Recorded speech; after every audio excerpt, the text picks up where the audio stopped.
Good TMG fam, it's your boy L, and back with another reaction. How y'all feel? Welcome back to the channel. Salute. So the next video, top 10 evil people from history we wish we could forget.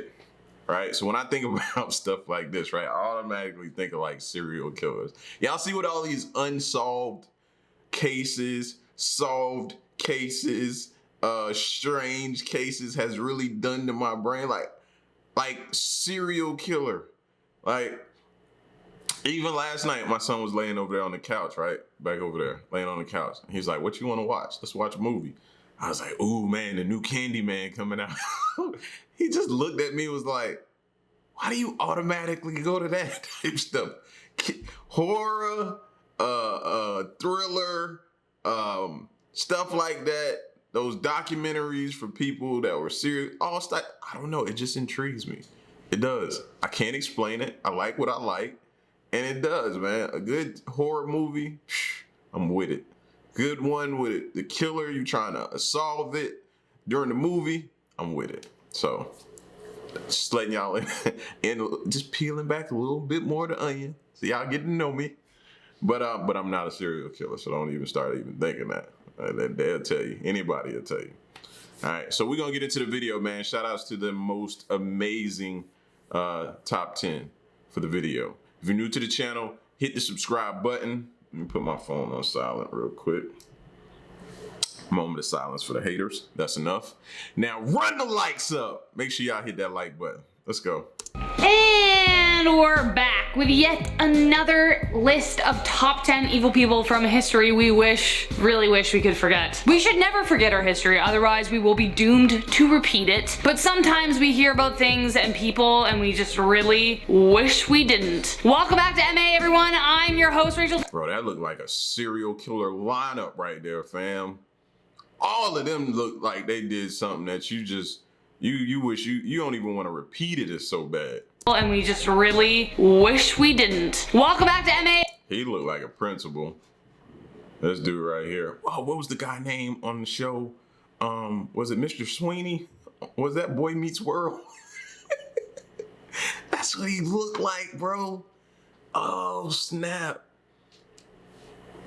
Dang, my bad. You got me. He threw me off. You got me hitting buttons. Hey everyone, I'm your host, Rachel Fisher, and today we are going to talk about some pretty horrific things. So here is your trigger warning if you want to avoid that. This is not the list for you. Viewer, beware. Let's get started. Number 10, Tamerlane the Great. How about Tamerlane the not great, dude? Oh, it's so bad. Tamerlane was a great conqueror of the Turks who was infamous for building a tower of skulls. This man will make you thankful for democracy, or just like everything we have today, if you weren't already. He ruled around 40 years until he died in 1405 CE. He was a huge fan of Genghis Khan and he believed he was his descendant. He wasn't directly on his father's side, but he kind of was. And based on what we know of Genghis Khan, not hard to believe he had a lot of kids. To pay homage to his great-grandfather, he built an empire that stretched across Russia, the Mediterranean, and India. No mercy was his motto, annihilating whole cities in one fell sweep. He burned down a mosque in Damascus with people still inside just to heighten the fear. One of the most gruesome things he ever did was behead over 90,000 people, enough to build 100 towers of decaying skulls.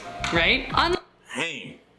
I know they tell you not to ask people about their body count, but sheesh, listen to that. 1,000 people, enough to build 100 towers of decaying skulls. Right? Unlike his idol Genghis Khan, his brutal campaign wasn't about protecting trade routes and flanks, but more about, bragging rights and power. The Timurid Empire didn't survive for very long because they never put in any governmental structures after they destroyed their territory. So it's kind of like, once you just conquer somewhere, you have to take care of it after, but he didn't. In other words, he may have conquered many places, but he never truly ruled after he destroyed them. He killed around 19 million people, probably more, during his conquests and skinned alive any who wouldn't convert to Islam. Whew! Vicious! Vicious! Number 9, Issei Sagai. How is he not number 1, bro? The amount of people that he killed, how is he not number 1? Number 10. This list's gonna be crazy. Sagawa. Man, I can't believe this dude is just like walking around free. It really freaks me out. I don't want to forget this man exists at all, so if I ever see him, I can run in the opposite direction, and as should you. In 1981, Sagawa took the life of Renee Hartveld, and then he ate her. Whoa. Yeah. He took 2 days to consume. Whoa! Whoa, wasn't expecting that one. He looked like a poker player, bro. Like, what? I wasn't expecting her to say, then he ate him. Whew. All right, reset the room. My bad. My bad. Yeah, look at him, bro. Like maybe a poker player or roulette table guy. Look like he belong in a casino. Life of Renee Hartveld, and then he ate her. Yeah. He took 2 days to consume her, and apparently this crime had fulfilled a lifelong desire for Sagawa. He did try to get diagnosed by a psychiatrist who actually declared him highly dangerous, but because he was the son of a rich Japanese businessman, rather than getting help, his father sent him to school in suburban France. Issei apparently had the desire when he saw his classmates' thighs while at school, and he thought they looked delicious. Ugh. While at school in France, he finally met his target, Renee. The two became friends, well, on her end. She had no idea what was about to happen. Thankfully, she wouldn't have realized what was about to happen as he shot her in the back, which is like a really small mercy. Ugh, I'm glad she wasn't like cognizant. He selected her because of her youth and beauty, and Issei wanted to absorb her energy so he wouldn't be as weak. He packed up what was left of her corpse into a suitcase and took a cab over to a park and dropped them off. But bystanders saw the blood leaking and called the police. He admitted it, was declared insane, as he already was, deported back to Japan where he was supposed to stay in a mental institution, but they declared him sane, and since the case was dropped in France, he only had to stay for 15 months in the institution. That's what having money will do for you. Right there. They told you his pops was a rich dude. I'm telling y'all, man, that's what be happening. There's no way. It don't matter where he was extradited from, where the case was dropped. It is no reason. Make me understand the reason why he's walking free after 15 months, after eating a girl. It don't make sense, bro. That's what I said, man. A lot of people be like, oh, money ain't, man. People who have a lot of money are powerful, fam. It's crazy. And he is now free, walks the streets, and says he still has the same desires. Number 8. Now, when his stomach go to growling, do he get Uber Eats or do he just eat the Uber Eats driver? Which one is it? You know what I'm saying? Like, he's walking free. The killer actor. A black mark on the profession, no doubt. Ramiro Artaida was so set on revenge and coercion that he went to acting school so he could be better at it, right? Between 1937 and 1939, Ramiro was responsible for the gruesome deaths of over 8 women. His thing was that he would create characters in order to lure women to secluded areas. His go-tos were a monk, a film producer, and a professor. The motivation behind his killing spree was related to the accusation made against him years before. Ramiro was engaged to be married, and he came from a wealthy estate. He was accused of killing his older brother in order to ensure that the estate passed solely to him, and it was due to these accusations that his fiance left him, but nothing was proven. Distraught, he fled Bolivia and studied drama in the US, only to return and exact revenge on any women who looked like his ex. Like, talk about a dramatic breakup. Thankfully, he was caught and sentenced to death in 1939. Yikes. Number 7, the Great Blood Sorceress. What a name, right? Next up, we have Magdalena Solis, who unfortunately earned the bad nickname of the Great Blood Sorceress. Why was this woman so evil? Well, she was a cult leader who manipulated and tormented her followers due to her warped sense of self. A religious fanatic with an already delusional sense of who she was, she joined the Santos Cayetano Hernandez cult in 1963 in Mexico. She traveled with the cult to Yerba Buena, a town with a tiny population of only 50 people, all sadly destitute and poor. She took severe advantage of the people, convincing them that she was the reincarnation of an Aztec goddess. Okay? I don't know if you know anything about the Aztec tradition, but whoa. The brothers who founded the group knew it was fake, but Magdalena even sold herself on the charade. She was responsible for 8 confirmed deaths, though probably more. They died due to the gruesome ritual sacrifices she performed on them. Like, think Temple of Doom, Indiana Jones, like, like that. That's exactly what she did. Ugh, this woman would torment and beat them, then take out their hearts and drink their blood. Like, ugh, just horrendous. I hate this. It's just gross. God, it's some different like taste buds back then. Y'all just out here eating, drinking blood and stuff.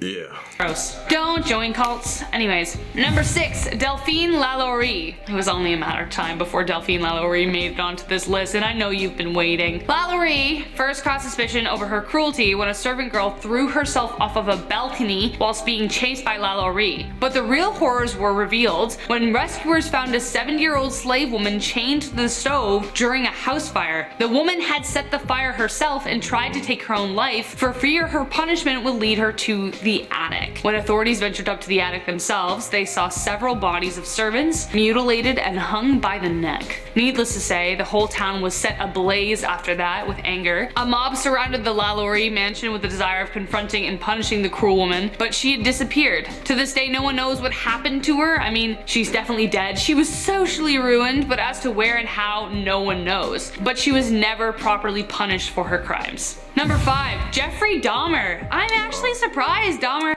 Here's a surprise. She's surprised. Why y'all surprised about Jeffrey Dahmer? hasn't made it onto this list until now, but here he is. What creeps me out the most about Dahmer is his awareness that what he was doing was wrong. He just couldn't help himself. With a genius level IQ of 145, Dahmer was a ticking time bomb. His desire to mutilate started out the way you expect with animals as a young child, but prior to his rise to crime, he fell to alcohol abuse and dropped out of business school before enlisting in the US Army. According to Dahmer, he knew what he wanted to do, but he just hadn't found the opportunity. But he was discharged after attacking 2 fellow soldiers, and it was after this that he began pursuing the title of the Milwaukee Cannibal, which is what he became later. Between 1971 and 1991, he killed 17 men in a variety of gruesome ways and celebrated each and every one. One of the things he did that I wish I didn't know was he attempted to make a human zombie by drilling into his victims' heads. One of his victims escaped and notified police. When they got there, the chief medical examiner remarked it was more like dismantling someone's museum than an actual crime scene. Dahmer was killed behind bars by another inmate in 1994. Number 4, the monster of Ecatepec. Truly a monster. There are monsters in this world, as this series of lists have proven. Juan and Patricia Carlos were responsible for taking the lives of over 20 women, causing widespread panic in Mexico City in 2018. Patricia was his helper and would lure women to their home by promising them cheap clothes. Once inside, Juan would take over and severely violate them in perverse ways before taking their lives. The couple would also remove organs and feed them to their dogs. They were not picky with their victims either, making it hard for authorities to develop a pattern. They took any woman they found, even a young mother, and they tried to sell her infant she left behind. But unfortunately though, quite gruesomely, the 2 were caught when they were found pushing a stroller of body parts. Carlos warned police after his arrest that should he be released, he will do it all again, so they better listen to him. Just keep him there. Coming up to number 3, if you like this list so far, make sure to show some love, like, subscribe, comment, do your thing. It's gonna get weirder from here, so if this is too much for you, please take a moment, go for a walk, do what you need to do, and then come on back. Number 3, Andre Chikatilo. I think the creepiest and most evil people are the ones you least expect, and that's what terrifies me about this guy. I would take a poltergeist any day over someone like Andre. Andre was a teacher in the Soviet Union, trusted by so many, but little did anyone know he took the lives of 50 young people before he was caught. His case actually inspired the book Child 44 by Tom Robb-Smith, which is actually one of my favorites, by the way, couldn't put it down. The reason he was able to get away with the killings for so long was because of the USSR. Crimes like this didn't exist in Stalin's Russia, so these events were often covered up at the scene, so it was easy for criminals like this to get away. Meanwhile, Andre was addicted to taking the lives of these women, as it was the only way he could achieve satisfaction. The reason he was so pathologically messed up started in his early childhood. Stalin's agricultural policies caused widespread famine, and from part 1 we know he's not a good guy himself. But Andre was believed to have suffered from water on the brain at birth, causing him to get frequent UTIs and often wet his bed. He was also bullied due to his father's capture in World War II because it was seen as cowardly. Whatever the cause may be, he still committed some vicious crimes, and thankfully he was arrested in the 1990s. So, y'all think about it next time, talk to your kids, we always guilty of teasing each other, cracking on each other, snapping on each other in class, doing different things. You know, anybody could get it, especially when I was in school. You know what I mean? Anybody could get it. Anybody you could be talking about going back and forth with, you know what I mean? But for me, like, if you weren't involved in it, it was off limits. To some people, they just shoot at everybody. You know, they crack on everybody. And unfortunately, that turns people into something. You know what I mean? Some people can't take it. Some people not into that. Some people's, you know what I mean? Like, sensitivity levels is different from yours. And we don't think about that as kids until you hear about somebody showing up to the school with a gun because people were picking on them. You know what I mean? Same old thing has been going on for years, even this dude. So, yeah, man, we gotta kind of try to fix that. And I know that's hard. That's like telling a kid, you know what I mean, to, you know, that's like a kid letting you dress him for school. I know it's hard. Any kid that I know, especially living in my house, they can't stand for nobody to pick their clothes out. So telling them to stop snapping on each other or cracking on each other is gonna be just as hard, you know, but we gotta figure it out, man, before they turn into killers like this dude. And though we have sympathy for him, man, takes a certain kind of person to do something so horrible. And number 2, Shiro Ishii. We've talked about Mengele in a previous video, but it's time we talked about Ishii. Ishii and Mengele honestly probably would have been best friends, both having a sick fascination with cruelty and medicine. Shiro Ishii was the director of Unit 731 in the Department of Biological Weapons for the Japanese Army in World War II. What was his job? To develop an understanding of the most deadly kinds of science. How? Well, I bet you can guess. He would perform all of his experiments on prisoners of war trying to understand disease, warfare, and sickness. He would perform horrendous experiments such as injecting prisoners with diseases like anthrax and testing out biological weapons on them. His unit even performed live vivisections on prisoners. Look at the rusty blade, so you know that's gonna leave infection. Inflicting them with hypothermia, frostbite, induced strokes, and heart attacks. His cruelty resulted in the deaths of thousands of people. The war was awful, but because of him, soldiers would have rather been shot than sent to a Japanese POW camp. But the worst part is, the US pardoned him in exchange for the results of his experiments. That is absolutely shameful to me. I hate that. Number 1, Norway terror. July 2011 was a horrific day for the people of Norway after 77 people were killed by right-wing extremist Anders Breivik. At 3:26 p.m. on July 22nd, a fertilizer bomb went off outside the building of the Prime Minister. 8 people were killed. After that, Anders ventured to Utoya Island wearing a police uniform. Young adults were at a Labour Party youth camp on which Anders opened fire, taking out anyone who tried to escape. Finally, at 6:27, he was taken into custody by the Norwegian police unit. Beyond the 69 young adults whose lives were taken, 319 people were injured, and a later study showed that 1 in 4 people in Norway knew someone who had been there. This was the worst crime ever committed in Norway, and with 1 in 4 Norwegians having known someone, it hit very close to home to many of them. But the worst part about Anders is that though he admitted to the crime, he denied responsibility because the crimes were necessary. The saddest part about making these lists is that there really is no shortage of awful people in the world. The best we can do is try to be one of the good ones. If you like this video, let us know, like, subscribe, you know the deal. I've been your host, Rachel Fisher, and until next time, take care of yourselves, be good. Yo, some of these people don't mind taking out massive amounts of the population, bro. Like, they don't mind doing something that can wipe out half the population, or that's their goal, you know? It's crazy. And like she said I think it was the beginning of the video, man, these people are regular people like you and I. So we probably pass by them several times a day and you don't even know. You pass by somebody today. Think about it. Just think about that before we roll. You might possibly have passed by somebody today that's a serial killer and you ain't even know it. Put that in your brain. That's crazy. Y'all get at me in the comment section though, bro. Let me know what y'all think. And stick around and stay tuned to the next reaction. I'm gone. Peace, y'all. Stay solid. Ayy.